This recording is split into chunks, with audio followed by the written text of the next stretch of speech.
নমস্কার দর্শক বন্ধুরা, আজ নিয়ে হাজির হয়েছি গুড় পিঠে বা পোয়া পিঠে। আর এটাকে ভাজা পিঠেও বলা হয়। আমাদের মায়েদের হাতে অন্যতম একটা ফেভারিট পিঠে, আমাদের পছন্দের।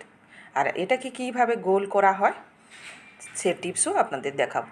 এখানে নিয়েছি 1 কাপ চালের গুঁড়ি আর 3 কাপ ময়দা,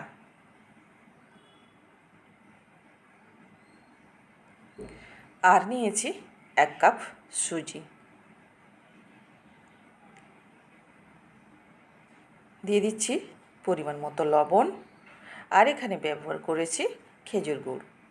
তবে খেজুর গুড়টা তো সারা বছর পাওয়া যায় না। আখের গুড় ওটা পাওয়া যায়, বা ছাঁচি গুড় ওটা পাওয়া যায়, তো ওটাও আপনারা ব্যবহার করতে পারেন। গুড় দেওয়ার পরে আমি এখানে গরম জল ব্যবহার করেছি, বাট ওটা কোনো কারণে মিস্টেক হয়ে গেছে। গরম জলটা দিয়ে গুলিয়ে নিচ্ছি, এই যে দেখুন। তবে এককালীন গরম জল বা ঠান্ডা জলটা না দিয়েই করবেন, গরম জল দিয়ে করবেন, খুব ভালো হবে। খেতে এত সুন্দর অপূর্ব হবে বলে বোঝানো যাবে না। আর গরম জলটা এককালীন দেওয়ার দরকার নেই, একটু একটু করে দিবেন আর একটু একটু করে মাখাবেন, তাতে খুব ভালো হয়। এই যে দেখুন, মাখিয়ে নিচ্ছি। 2 থেকে 3 বারে আপনারা জলটা ব্যবহার করতে পারেন। এই যে দেখুন, খুব ভালো করে মাখিয়ে নিতে হবে। আর বাকি জলটা আমি দিয়ে দিচ্ছি এখানে, এই যে দেখুন। আর এখানে জল লাগবে না, খুব ভালো করে এবার ফেটিয়ে নেব। আপনারা কে কে গুড় পিঠে বা পোয়া পিঠে আপনারা খেতে ভালোবাসেন? মায়েদের হাতে তো গুড় পিঠে মানেই আর বলার কিছু নয়। এবার এটাকে আমি ঢাকা লাগিয়ে রেখে দিব 10 মিনিট মতো। দেখুন 10 মিনিট পরে ফিরে এসেছি। এই যে দেখুন, একবারে সেট হয়ে গেছে। এতে এবার আমি দিয়ে দেব বাকি উপকরণ। তার আগে আপনাদের দেখিয়ে দিচ্ছি। এই যে দেখুন, খুব সুন্দরভাবে হয়েছে। এতে দিয়ে দিচ্ছি 1 চামচ পানমৌরি আর সামান্য পরিমাণ খাওয়া সোডা, মানে যেটাকে বেকিং সোডা বলা হয়। এই যে দেখুন, দিয়ে ভালো করে মিশিয়ে নিচ্ছি। এই যে দেখুন, মিশানো হয়ে গেছে। এবার আমি আপনাদের একটা চামচে, মানে যেটাতে আমি যেটার মাপে করব সেইটা দিয়ে আপনাদের দেখিয়ে দিচ্ছি। এইভাবে হবে, খুব বেশি এর থেকে পাতলাও হবে না আর খুব বেশি ঘনও হবে না। এদিকে দেখুন, কড়াইতে তেল দিয়ে দিয়েছি আর একটা ছোট টিফিন বাটির ঢাকনা দিয়ে দিয়েছি।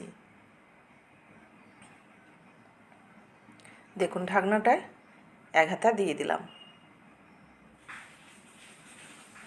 1 হাতা দিয়ে এবার ছেড়ে দেব, আস্তে করে ছেড়ে দেব।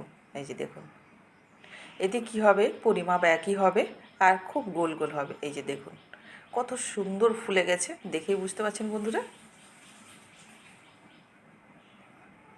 আর এই যে টিফিন বাটিটা আপনারা করবেন, তো টিফিন বাটিটা একবারে তেলটা বের করে নেওয়ার দরকার। এই তেলটা সামান্য পরিমাণ রেখে করে তারপরে পিঠের ব্যাটারটা দিতে হবে, দিলে তুলতে সুবিধা হবে। আমার ওই ভুলটাই হয়েছে। এই যে দেখুন, এটাই হচ্ছে টিপস। আমি সামান্য তেল রাখিনি বলে আমার ফার্স্ট পিঠেটা তুলতে একটু প্রবলেম হয়েছে, তবুও আমি তুলে নিয়েছি। এই যে দেখুন, পিঠের কালারটা দেখে করে বুঝতে পারছেন আপনারা কতটা সুন্দর হয়েছে এবং লোভনীয় হয়েছে। যেমন দেখতে সুন্দর হয়েছে, তেমন খেতেও এতটাই লোভনীয় হয়েছে, আর মুখে দিলেই মিলিয়ে যাচ্ছে। এই যে দেখুন, হয়ে গেছে ফার্স্ট পিঠে।